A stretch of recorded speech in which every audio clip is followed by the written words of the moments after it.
Hello, my friend. Welcome back to As It Relates to Podcasting.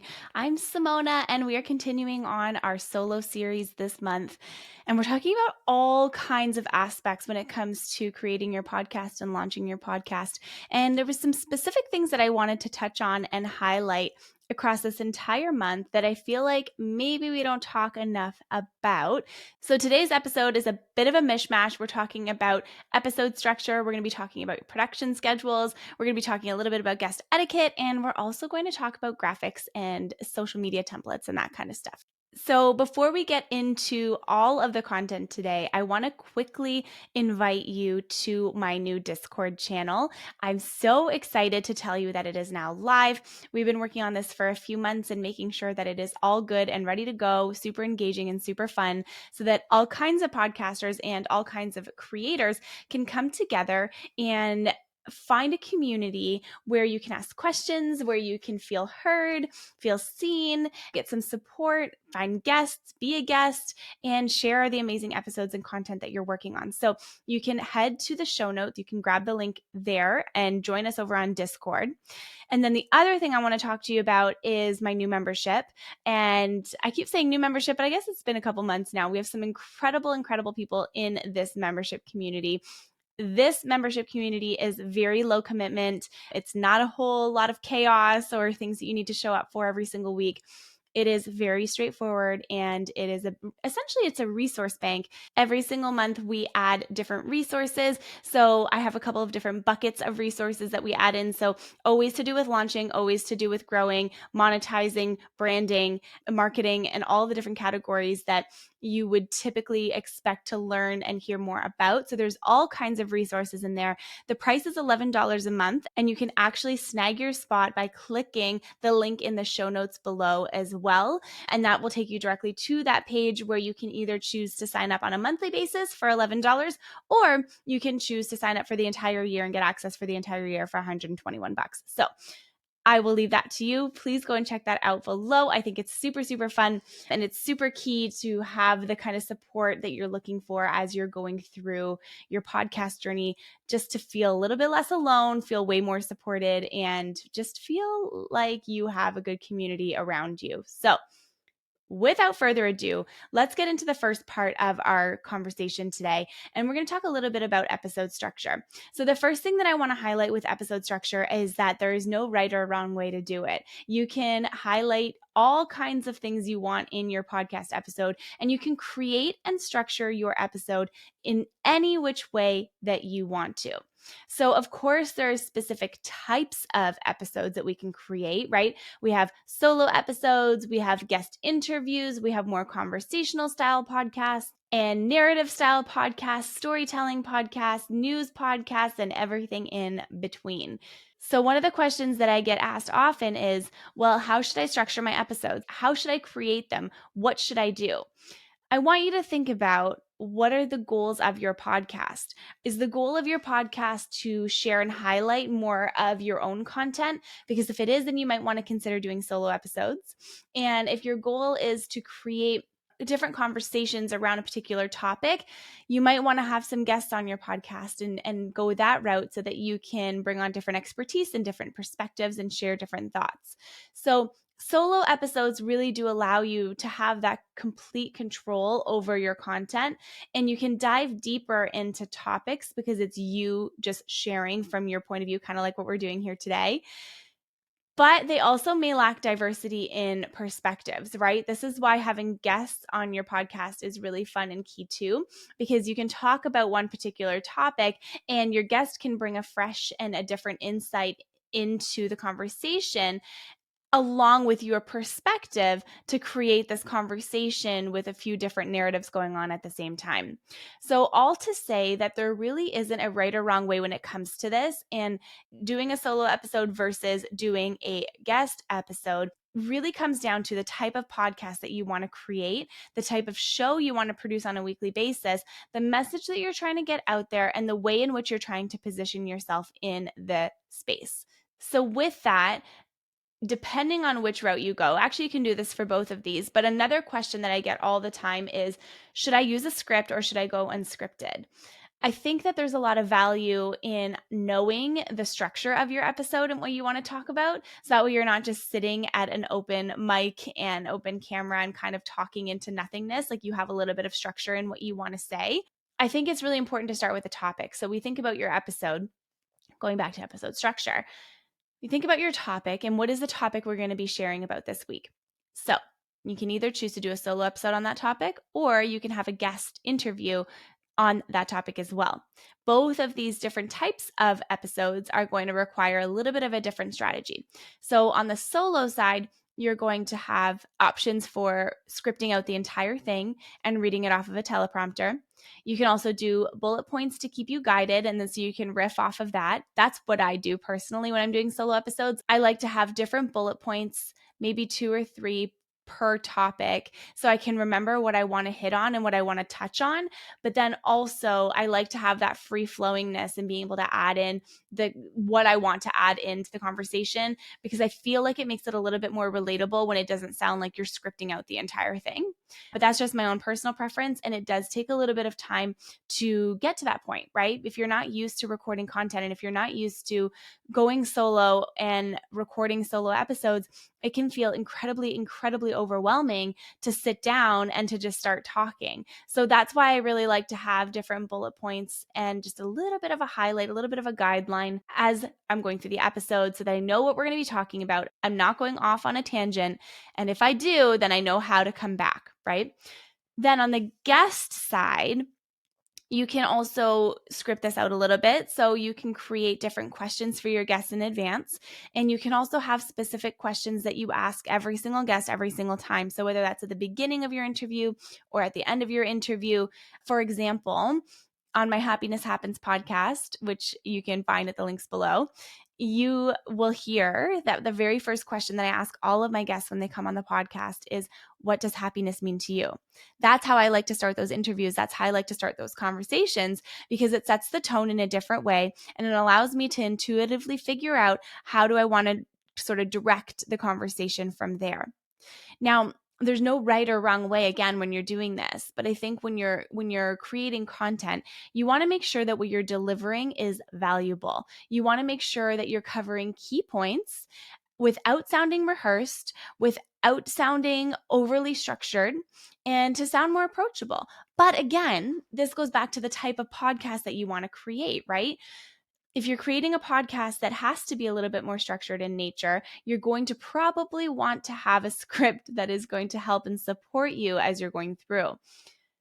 Unscripted conversations will always feel more natural, but they are going to require really good improv skills, because it is very much fly by the seat of your pants. You're talking to someone and you're having a conversation. This is what I'm picturing when I'm sitting here and I'm recording these episodes. I'm picturing you sitting in front of me as if we were just having a conversation, and I'm telling you about the episode structures and the scripts that you can and cannot use, how you should and potentially shouldn't structure your episodes. But ultimately, I really feel strongly about having a mix of both, because I think it allows for really great spontaneity and also allows you to stay on track at the same time, so that you're not going off on a massive tangent.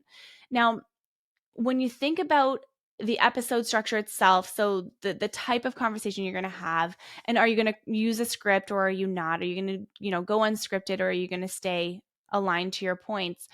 There's also the really important aspect of creating structure within your episodes.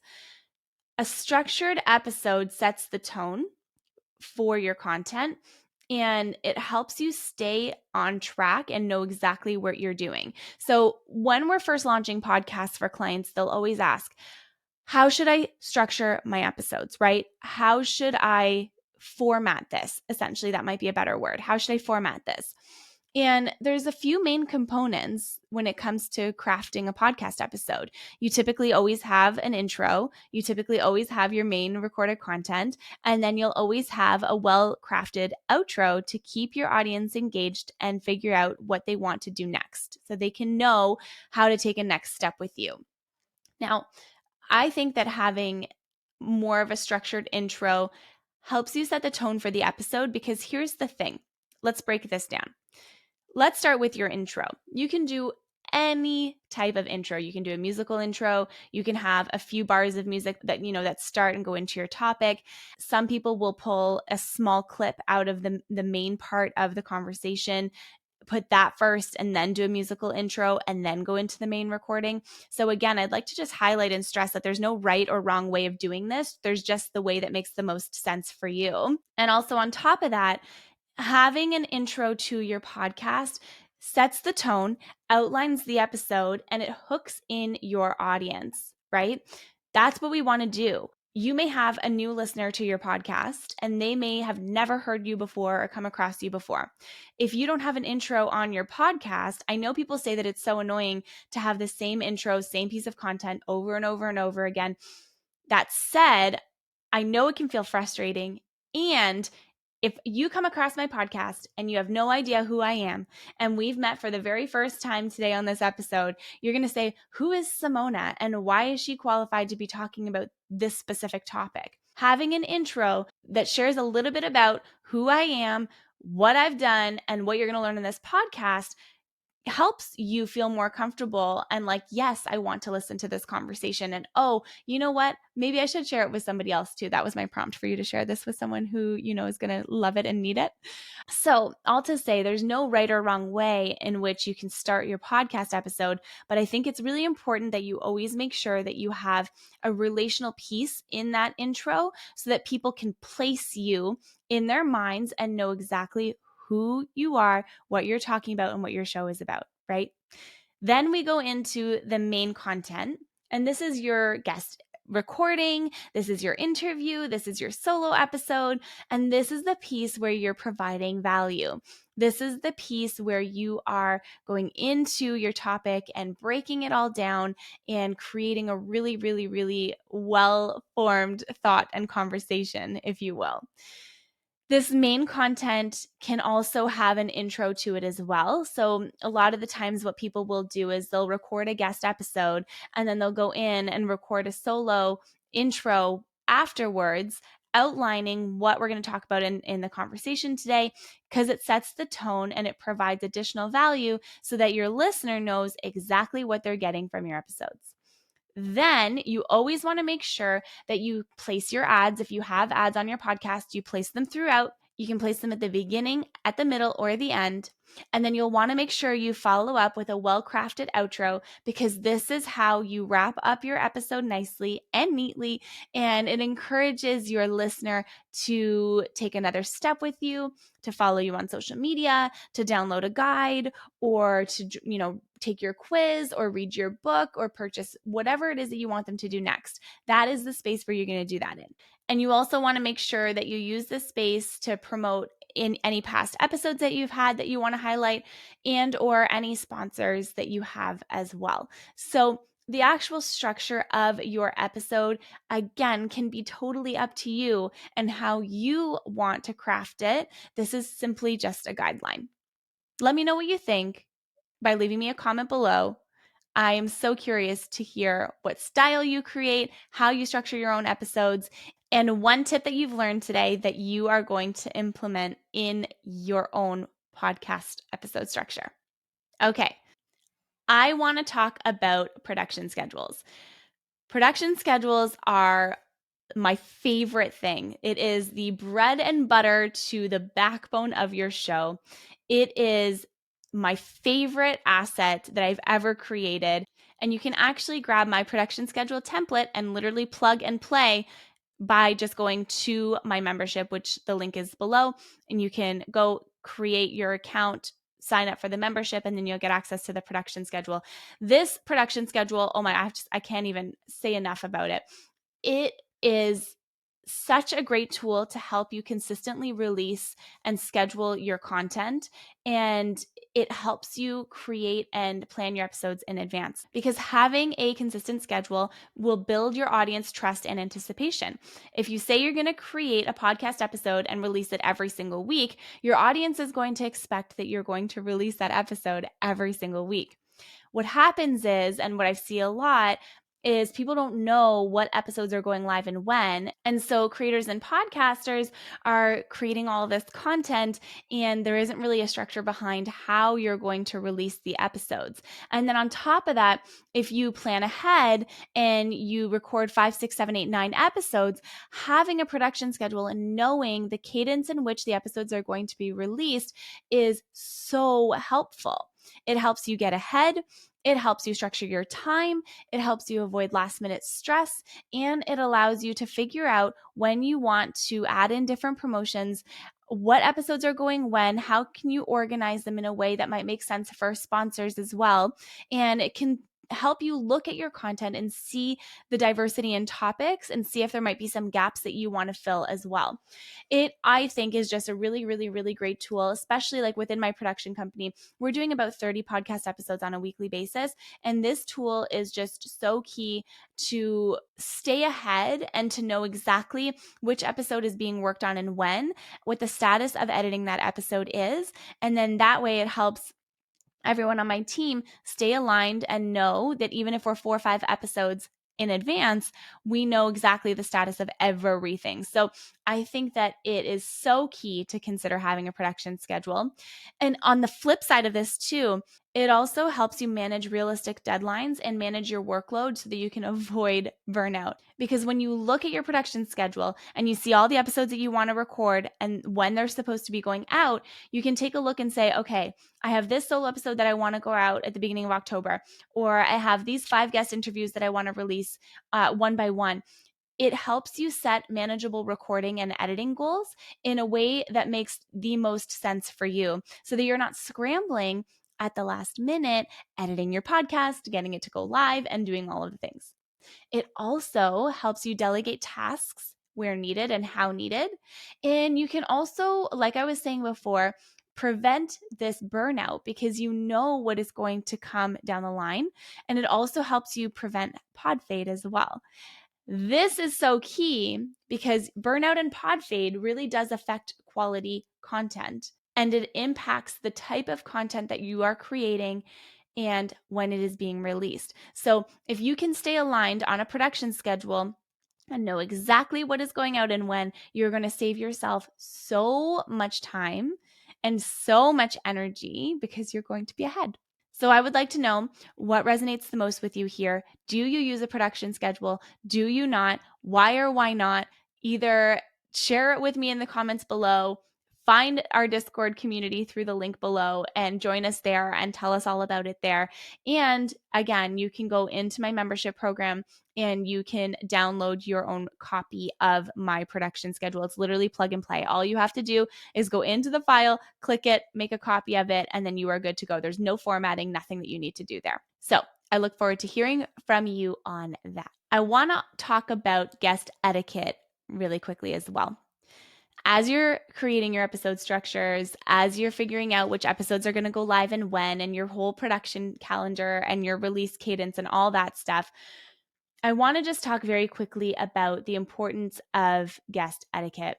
So, you want to make sure that you are actively listening when you are doing a guest episode. When you're actively listening, it shows respect and it encourages open dialogue between you and your guest. Some other things to consider that I see often are avoid interrupting your guest. Do not talk over people when they are talking. Mute yourself if you have to, bite your tongue if you have to, but making sure that you are actively listening and you're giving your guest the space to share their perspective and share what their knowledge is on that topic is so, so, so key.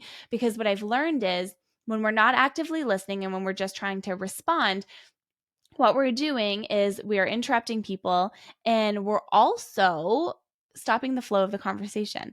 And so you might be blocking something really incredible from being shared. Now, one thing that I will say that's really important to do is making sure that you're able to direct the conversation. This is a skill that gets learned the more you do guest interviews. And I think it's really important to consider here because you want to make sure that you're still allowing the flow of the conversation to go and to flow beautifully. And also you're giving your guest the space to share what they need to share. and what they want to share. And it's also okay to add in your perspective and to add in your thoughts and what you want to share about the topic. I think that is super, super key too. So let's talk a little bit about strategies here for maintaining a balance between engaging with guests and not dominating the conversation. I want you to think about how you're going to structure your episodes again, okay? Are you preparing questions in advance? If you are preparing questions, make sure that you prepare them, but allow space for flexibility. Allow space for your guests to bring what they want to bring to the table and then for you to respond to it. And then you want to make sure that you're letting them speak without interjecting constantly. Another great tip is to ask follow-up questions to deepen the discussion. So what we see often is sometimes people will just have surface level conversations and they feel unfulfilled about the content that they're putting out there and they want to go deeper. Well, the ways in which you go deeper is by asking follow-up questions and following those intuitive hits, those intuitive nudges you get within yourself that say to you, I think I'm going to ask this question next. And it can be a question that you haven't prepared, and that is totally okay. You're allowed to go off the cuff. You're allowed to follow your intuition down a rabbit hole because this is what's going to deepen your conversation and deepen your discussion. But mostly, I want you to be conscious of your airtime versus the guest's airtime. It is your show. It is your podcast. You want to make sure that you are positioning yourself as such. And also at the same time, you don't want to overshadow and overpower your guest's expertise as well, because they're not going to leave the recording feeling very good if you do that. So these are just some tips in terms of guest etiquette that I've seen and I've learned over the last little bit that I think make a big impact when you're creating your episode structure, when you're figuring out the content that you want to go out and when. Making sure that your guest etiquette is on point is going to drive the conversation even further in a really good way. Okay. The last piece that we're going to talk about here today is graphics. I want to talk a little bit about branding in your podcast. Branding sets your podcast apart. Now, what happens if you already have a brand, right? And you already have brand colors and you already have the whole thing? What happens then? Well, I think that you want to make sure your podcast branding follows similarly to your branding itself with differences. You want to make sure that the podcast branding still feels like you and still feels like your vibe, and also is pulling on different elements, different structure of it all together, and creating that recognizable identity. Because when you create that identity and all of your social media content and all the branding of your podcast looks familiar to one another, you're creating loyalty within your audience. You're allowing yourself to be more recognizable. You're creating little patterns within people's brains of, oh, yeah, that's podcast content. Oh, yeah, that's regular content, right? When people start to see your content over and over and over again, and when your branding aligns all around, you are consistently reinforcing your message and you're consistently reinforcing your podcast's image. Now, what happens when you want to create a new brand, but you're not 100% sure where to even begin? This is a really fun part, and this is a really creative part. You want to make sure that you're using consistent colors, consistent fonts, and consistent imagery across your social media. You want to create templates in advance because templates are going to save you time, right? And they also maintain brand consistency. So every time you're creating a podcast episode, you're not creating your content from scratch again. You're using one of your templates to make the creation of your podcast social media content way, way, way easier. What we like to do within my agency is do 3 different sets of content. And in one set, you might have 2 or 3 videos, 2 or 3 quotes, some stories, Pinterest graphics, and all that. And what we do is after we create that first template, we'll create 2 other ones. And every single week, we'll rotate between template 1, template 2, or template 3 so that the podcast content feels different and fresh every single week, and it also looks consistent. You can actually purchase these plug and play templates that I have for Canva. You can find the link to that in the show notes as well. And those templates are so helpful and gives you all kinds of social media graphics and assets. Everything from pins for Pinterest, reels, quotes, stories, LinkedIn, Facebook, you name it, it is there. And there's 3 different styles where you can go in and you can change the branding and change the colors once you purchase it. So very cool. Be sure to check that out in the links below. In addition to social media templates, you want to make sure that you have diversity in your templates. So you want to make sure that you have some for video, you have some for written quotes, you have some for stories, you have some for Pinterest, you have some for YouTube, and all of the above. So again, you can snag that template on my website using the link in the show notes below. Or if you have questions about this, you can just take them to Discord and we are more than happy to answer you over there. The last piece I want to talk about when it comes to graphics is your cover art. There is an art to creating cover art. You want to design that eye-catching cover art that represents your show. It is the first impression of your podcast, and it should reflect your podcast's content and your own personality and your podcast's personality. Ways in which you can do this, honestly, you can go onto Fiverr and you can get someone to help you create it, or you can take your creativity to the test and go into Canva and create your own cover art itself. You want to make sure that the colors are balanced. You want to make sure that if you're using a photo, that the photo to text ratio is good.